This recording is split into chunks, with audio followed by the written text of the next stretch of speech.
Example 2. A group of researchers are interested in the possible effects of distracting stimuli during eating, such as an increase or decrease in the amount of food consumption.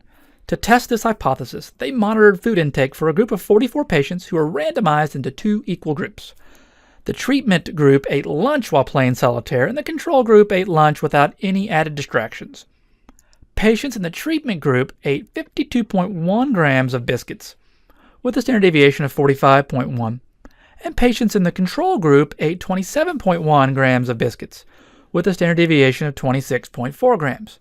Do these data provide convincing evidence that the average food intake, measured in amounts of biscuits consumed, is different for the patients in the treatment group? Run a 95% confidence interval and interpret in context. And we're going to assume that conditions for inference are satisfied. So now we're going to use technology to compute this interval. Let's use the TI.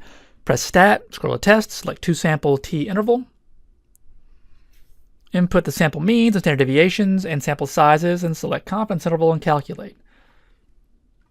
So we have 52.1 for the sample mean for the first sample, and that standard deviation is 45.1, n is 22, and then the second sample mean is 27.1 with a standard deviation 26.4, and a sample size of 22, 95% confidence interval, and we put no for pooled.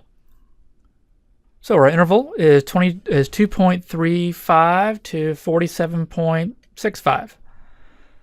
So we have a degree of freedom of 33.9. This suggests that the mean difference in food intake for the treatment group is between 2.35 and 47.65 grams more than the food intake of the control group.